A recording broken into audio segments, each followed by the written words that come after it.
जय हिंद सभी को।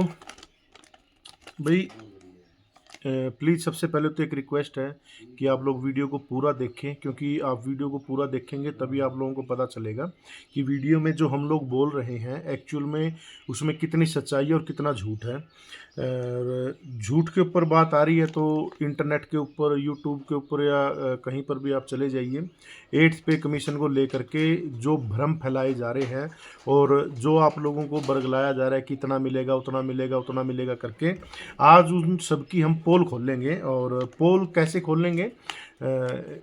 ना मेरे पास ऐसे कोई आंकड़े हैं, ना मेरा कोई ऐसा सोर्स है जो गवर्नमेंट के अंदर बैठा है, और ना जो लोग और वीडियो बना रहे हैं उनका कोई सोर्स है जिनका आदमी गवर्नमेंट के अंदर बैठा हुआ है जो हमको बता सके कि भी हाँ इतना हम लोग दे रहे हैं। अब पोल कैसे खुलेगी? पोल ऐसे खुलेगी कि जो आंकड़े हैं, ठीक है ना, जो प्रीवियस आंकड़े हैं हम उनको उठा करके देखेंगे। और एक कहावत है, अगर आपको किसी का प्रेजेंट और फ्यूचर जानना है तो उसकी हिस्ट्री जानना बहुत ज़रूरी है। और चूंकि हम बात कर रहे हैं 8th पे कमीशन की, तो इसलिए 7th पे कमीशन को पढ़ना निहायत ही ज़रूरी हो जाता है। और 7th पे कमीशन के अंदर आपको क्या मिला था, किस हिसाब से मिला था, हम उसको एक बार अच्छे से रीड करेंगे। तो एक छोटी सी रिक्वेस्ट है मेरी, मेरे पास कोई ब्लैक बोर्ड वगैरह नहीं है, कोई ऐसी मेरे पास फैसिलिटी नहीं है फ़िलहाल कि मैं चौक डस्टर से आप लोगों को समझा पाऊँ। बट मैंने ये यहाँ पर अपना थोड़े से आंकड़े मैंने निकाल के रखे हैं। पर्सनली मैंने पूरा रीड किया हूँ मैं इन सबको, तो वो मैं आप लोगों के साथ शेयर करूँगा। और अगर आप लोगों को ये कैलकुलेशन करनी है तो प्लीज़ आप कॉपी पेन ले लीजिए, और जिसका जो बेसिक है उस हिसाब से मैं किसी एक पर्टिकुलर पर्सन का बेसिक यहाँ पर उठाऊंगा और उससे आप लोगों को बताऊंगा, तो आप लोग ज़रूर इसको चेक कर लीजिएगा। अब देखिए, 7th पे कमीशन जो कि हमें मिला था यानी कि केंद्रीय कर्मचारियों को जो 7th पे कमीशन मिला था वो मिला था 2.57 फैक्टर का, ठीक है ना। जो एक्रोइड फॉर्मूला जो लगाया गया था 7th पे कमीशन में, उसमें 2.57 मल्टीप्लिकेशन का फिटमेंट फैक्टर हमें दिया गया था। अब 2.57 क्यों दिया गया? अगर इस चीज़ को हम समझते हैं थोड़ा सा, तो आइए अभी मैं शुरू कर देता हूँ। देखिए, मैं किसी एक एम्प्लॉय को उठा रहा हूँ जिसकी बेसिक सैलरी 2016 में जो थी 10,440 रुपये थी। और उस समय जुलाई 2016 में जो डीए था वो था 125%, यानी कि आज तक की हिस्ट्री में सबसे ज़्यादा डीए हाइक जो था वो उस समय था। तो 125% डीए जो कि 10,440 का बन जाता है 13,050 रुपये। और बेसिक प्लस डीए को अगर हम मर्ज कर देते हैं एक दूसरे से तो ये बन जाता है 23,490 रुपये। अब 7th पे कमीशन में क्या हुआ था, एक एक्रोइड फॉर्मूला लगाया गया था जो कि एक फिटमेंट फैक्टर को फिर दर्शाता है, और उसके बिहाफ पर आप लोगों की जो सैलरी है वो इंक्रीज होती है। तो और जो पे कमीशन है वो नेक्स्ट 10 ईयर्स के लिए मिलता है, ना कि प्रीवियस 10 ईयर्स के लिए, ठीक है। तो इस चीज़ को आप ज़रूर नोट करिएगा, और यही एक्चुअल में जो मेन चीज़ है यही वो चीज़ है। अब हम बात करते हैं इस एम्प्लॉय की जो बेसिक प्लस डीए बना वो 23,490 रुपये हुआ। अब हम इस 23,490 रुपये के ऊपर एक्रोड फॉर्मूला लागू करते हैं और पता करेंगे कि इसके ऊपर कितना फिटमेंट फैक्टर बना है। तो जब हमने इसके ऊपर एक्रोड फॉर्मूला इस्तेमाल किया ना, तो जो फिटमेंट फैक्टर निकल के आया वो निकल के आ गया 2.25 का। ये आप लोगों को तो उल्टा दिख रहा होगा, तो ये 2.25 का फिटमेंट फैक्टर निकल के आया।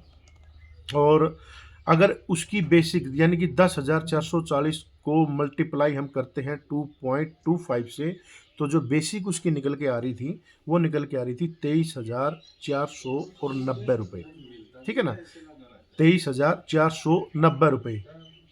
आपने पहले भी मेरे मुंह से ये शब्द सुना है, ये इसलिए क्योंकि हमने बेसिक और डीए दोनों को मर्ज किया था। उसको मर्ज करने से आया 23,490 रुपये, और बेसिक के ऊपर 2.25 का फिटमेंट फैक्टर अगर हम लगाते हैं तब भी आता है 23,490 रुपये, ठीक है। अब हमें जो फिटमेंट फैक्टर दिया गया था वो दिया गया था 2.57। 2.25 के ऊपर एम्प्लॉय ऑलरेडी बैठा हुआ है, तो सरकार ने इसमें क्या मर्ज किया, 0.32 का फिटमेंट फैक्टर, 2.25 ऑलरेडी वो पहुंच रखा है, प्लस 0.32 जो कि बन जाता है 2.57, ठीक है। और जब इस एम्प्लॉय की बेसिक थी जो 10,440 उस समय, उसको हम 2.57 से मल्टीप्लाई करते हैं तो वो निकल के आता है 26,830 रुपये, ठीक है। अब इसमें एक चीज़ और किया गया है, पहले जो बेसिक थी अब उसमें जितने भी एक्चुअल में जो फिगर आता था वही नोट किया जाता था, बट इसमें क्या कर दिया गया कि अगर लास्ट का जो डिजिट है वो 50 रुपये से कम है, ठीक है, तो माइनस कर दिया जाएगा, 50 रुपये से ज़्यादा है तो उसको 100 मान लिया जाएगा। तो यानी कि 26,830 रुपये को, यहाँ 50 रुपये से कम है तो इसको 26,800 मान लिया गया। अब अगर आप लोग देखा होगा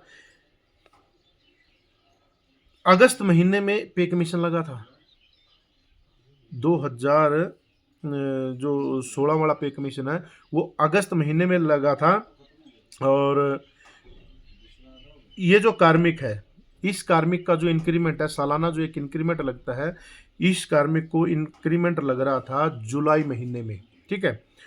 तो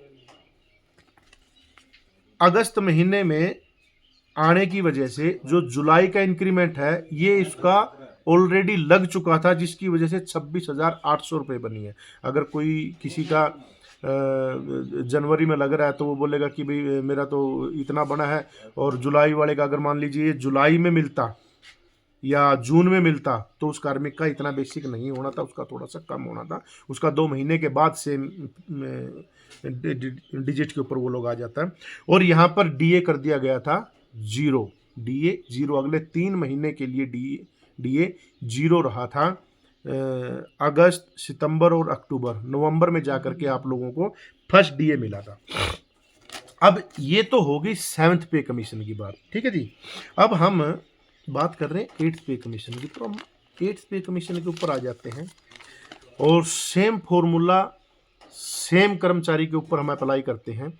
जिस कर्मचारी की हमने 7th पे कमीशन से बेसिक उठाया था उसी कर्मचारी को अभी हम 8th पे कमीशन में भी लेके चलते हैं, जो कि जनवरी 2026 से लागू होना है। हालांकि अभी तक कोई कमेटी गठित नहीं हुई है, सिर्फ बोला गया है कि पे कमीशन हम लोग दे रहे हैं गवर्नमेंट की तरफ से, बट अभी तक कमेटी गठित नहीं हुई है। वो शायद अप्रैल में कमेटी का चयन किया जाएगा और उसके बाद में वो विभागों से बातचीत करेंगे, सबसे मतलब उनकी जो एक्सपर्टीज है वो सबसे लेंगे और उसके बाद वो लोग अपनी आगे गवर्नमेंट को फाइल बना करके देंगे कि भी हाँ सर हमने देख लिया है और इतना इन लोगों को मिलना चाहिए करके। तो जनवरी 2026 में इस एम्प्लॉय की जो बेसिक सैलरी हो जाती है, जिसकी 2007 में 10,440 थी, जनवरी 2026 में सेम उसी कर्मचारी की बेसिक हो जाती है 38,600, ठीक है जी, 38,600। और आज जब आप ये वीडियो देख रहे हैं और जब मैं ये वीडियो शूट कर रहा हूँ, इस समय डीए है 53%। और 2 छमाही अभी आपके पास बाकी हैं। एक तो अभी मार्च के एंड तक अनाउंस कर दिया जाएगा डीए का, और एक डीए जो आपको जुलाई वाला है वो अगस्त सितंबर में दिया जाएगा। तो 2 छमाही को और मैं अगर इसके अंदर ऐड कर लेता हूँ और दोनों में ही 3% की मैं बढ़ोतरी करता हूँ, टोटल 6% की, तो 53 + 6 यानी कि 59% के ऊपर जनवरी 2026 में आपका डीए चला जाएगा। और 38,600 बेसिक होने की वजह से जो 59% डीए निकल के आ रहा है वो निकल के आ रहा है 22,774 रुपये, ठीक है जी। अब इसके अंदर मज़े की बात आ जाती है कि हम सेम फॉर्मूला जो एक्रोड फॉर्मूला 7th पे कमीशन में इस्तेमाल किया गया था, सेम फॉर्मूला हम यहाँ पे भी इस्तेमाल करते हैं। और अगर ऐसा करते हैं तो बेसिक है 38,600, डीए है 59% 22,774, जो कि बन जाता है 61,374। और चूंकि मैं पहले बता चुका हूँ लास्ट के 2 डिजिट अगर 50 से कम है तो माइनस कर दिया जाएगा, 50 से ऊपर है तो प्लस कर दिया जाएगा। चूंकि यहाँ पर लास्ट में 374 है तो राउंड फिगर जो हो गया 61,400। ठीक है, अब 61,400 के ऊपर हम एक्रोड फॉर्मूला इस्तेमाल करते हैं और वहाँ से जो फिटमेंट फैक्टर निकल के आता है 1.59 का फिटमेंट फैक्टर निकल के आता है। यानी कि 2016 में जिस कर्मचारी की को 7th पे कमीशन मिला था, वहाँ से बढ़ते हुए धीरे धीरे धीरे वो कर्मचारी फिर से 1.59 के फिटमेंट फैक्टर के ऊपर आके बैठ गया है। अब जैसा कि सरकार ने पिछली बार मात्र 0.32 का फिटमेंट फैक्टर ऐड किया था, ठीक है, अगर हम 1.59 में सेम फिटमेंट फैक्टर ऐड करते हैं 0.32, हालांकि मैं उम्मीद नहीं कर रहा हूं कि इतना भी होगा, हो सकता है इससे थोड़ा बहुत ज़्यादा हो जाए, हो सकता है इससे थोड़ा बहुत कम हो जाए, ठीक है ना, बाकी ज़्यादा फर्क नहीं मिलेगा। ये आप चेक कर लीजिएगा जब भी आपको पे कमीशन लगेगा।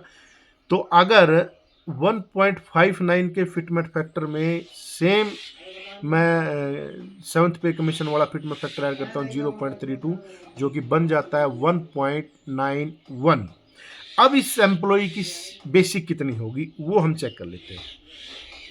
38,600 इंटू 1.91 जो कि निकल के आती है 73,726 रुपीज़, ये रहा। ठीक है, और इसको राउंड फिगर, क्योंकि लास्ट में 26 रुपीज़ है, राउंड फिगर करेंगे 73,700। अब इसमें एक ट्विस्ट और आ जाता है। इस एम्प्लॉय को 7th पे कमीशन में जो इंक्रीमेंट सालाना लगता था वो लगता रहा था जुलाई में, बट इसका आफ्टर 10 ईयर सर्विस के बाद में इसका पे फिक्सेशन हुआ और इसको जो इंक्रीमेंट लगना है अब वो लग रहा है इसको जनवरी में। ठीक है, अब जनवरी में लगने की वजह से 73,000 और 700 का जो इसको बेसिक मिला, हालांकि जनवरी में कदापि पे कमीशन नहीं लगेगा 2026 में, वो डिले होना है, इसमें कोई किसी को डाउट नहीं होना चाहिए, क्योंकि 7th पे कमीशन को 2 साल लगे थे। ठीक है ना, 2 साल, और यहाँ तो अभी तक तो कमेटी गठित नहीं हुई है, तो 8 महीने 7 महीने 8 महीने ही बचे हैं जनवरी 26 आने में, और मुझे नहीं लगता कि जनवरी में मिल पाएगा। हो सकता है आप लोगों को 26 एंड में मिले या फिर 27 फर्स्ट में जाकर के मिले, बाकी गवर्नमेंट जाने, इसके बारे में देखो ना आप कुछ कह सकते हैं ना मैं कह सकता हूँ। तो अगर इस एम्प्लॉय को जनवरी में 3% का इंक्रीमेंट अगर दिया जाता है, 2200 रुपये बन जाते हैं, जो कि 75,900।